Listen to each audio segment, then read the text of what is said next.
خوش آمدید معزز سامعین، میں آپ کو سنانے جا رہی ہوں محترمہ شبی زہرا حسینی کاموپوری کا لکھا افسانہ انمول سودا۔ شبی زہرا صاحبہ پچھلے 40 سال سے افسانہ نگاری کر رہی ہیں۔ آپ کو یہ بھی بتاتی چلوں کہ یہ افسانہ ایک سچی کہانی پر مبنی ہے۔ آئیے سنتے ہیں کہانی انمول سودا۔ سارا سے خدا حافظی کے بعد نائلہ ابھی اپنے فلیٹ میں داخل ہی ہوئی تھی کہ اس کے فون کی گھنٹی بجنے لگی۔ اس نے نمبر دیکھ کر فون بند کر دیا۔ فون بار بار بجتا تھا، وہ بار بار بند کر دیتی تھی۔ دماغ میں ایک انتشار سا تھا۔ جوانی کی دہلیز پر قدم رکھنے کے بعد سے گزرے ہوئے 10 سال تجزیے کی زد میں تھے۔ محاسبے کی چھری اس کے دل و دماغ کو لہو لہان کیے دے رہی تھی۔ وہ اپنی زندگی کے اوراق پلٹ پلٹ کر دیکھ رہی تھی، پریشان، پشیمان، مختلف خیالات سے برسرے پیکار۔ نائلہ کا تعلق ایک متوسط روایتی گھرانے سے تھا، ایسا گھرانہ جہاں لڑکیوں کی اعلیٰ تعلیم ثانوی درجہ رکھتی ہے۔ شادی کر کے ان کا گھر بسانا والدین کا فرض اولین گردانا جاتا ہے۔ 12ویں کا امتحان دیتے ہی اس کی شادی کر دی گئی تھی۔ 17 سال کی عمر تھی اس کی اس وقت۔ اس کے ماں باپ اس کا گھر بسا کر خود تو اللہ کو پیارے ہو گئے، لیکن نائلہ کی زندگی مسلسل عذاب بن کر رہ گئی۔ والدین کی زندگی تک سسرال والوں کی مانگیں کسی طرح پوری کرتی رہی، لیکن ان کی آنکھ بند ہو جانے کے بعد تو اس پر مصیبتوں کے پہاڑ ٹوٹ پڑے۔ 2 بچے پیدا ہوتے ہی مر گئے۔ اس کی صحت گرتی چلی گئی۔ شادی کا 3 سال ختم ہی ہوا تھا کہ اس کے شوہر اور اس کے سسرال والوں نے اس کی گردن میں طلاق کا طوق ڈال کر اس کو اس کے بھائی کے گھر بھیج دیا۔ بھائی اور بھاوج نے طلاق شدہ بہن کو سہارا تو دے دیا، لیکن اس کی زندگی کا معیار شوہر کے گھر سے کچھ زیادہ نہیں بدلا۔ اب روز کی مار پیٹ سے تو اسے چھٹکارا مل گیا تھا، لیکن نازیبا جملوں اور الفاظ کی ضرب بھی کچھ کم تکلیف دہ تو نہیں ہوتی۔ وہ اکثر تنہائی میں 8 آنسو روتی اور اللہ کے حضور میں گڑ گڑاتی، اے فریاد کرنے والوں کے فریاد رس، میری زبوں حالی پر رحم فرما، اپنے دست قدرت سے ایسا دروازہ کھول دے جو رنج و غم اور ناکامی سے مجھے نجات دلا دے۔ جب دعا دل کی گہرائیوں سے نکلتی ہے تو سیدھی عرش پر پہنچتی ہے۔ نائلہ پر اللہ کی نگاہ کرم پڑنے کی دیر تھی، ایک نیا باب اس کی زندگی میں کھل گیا۔ اس کے بھائی کے گھر کے اوپری حصے میں ایک ایئر ہوسٹس کرایہ دار بن کر آ گئی تھی۔ بھائی بھاوج اور ان کے بچوں کے ہاتھ نائلہ کو خوار ہوتے دیکھ کر سارا نام کی ایئر ہوسٹس فرشتہ بن کر اس کے مستقبل کی معمار بن گئی۔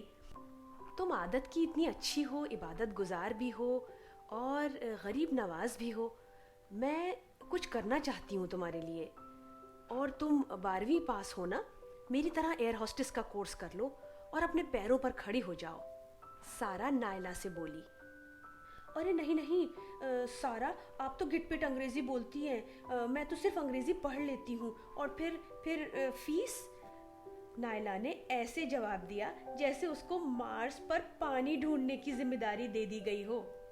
نائلہ، پرانا قول ہے، آسمان اس کا نہیں ہوتا جس کے بڑے بڑے پر ہوں، بلکہ اس کا ہوتا ہے جس میں قوت پرواز ہو۔ سارا بولی، قوت پرواز پیدا کرو اور خود اعتمادی کے ساتھ اڑنے کے لیے تیار ہو جاؤ۔ وسائل پیدا کرنے کی ذمہ داری میرے اوپر چھوڑ دو۔ مطلب؟ نائلہ بولی، یعنی تمہارا داخلہ میں کراؤں گی اور فیس بھی میں ہی ادا کروں گی، بس تم مایوسی کی چادر اتار کر پڑھنے کے لیے تیار ہو جاؤ۔ نائلہ کے بھائی بھاوج کو جب معلوم ہوا کہ اس کی ٹریننگ کے لیے ان کو اخراجات نہیں اٹھانے پڑیں گے تو انہوں نے بھی اعتراض نہیں کیا۔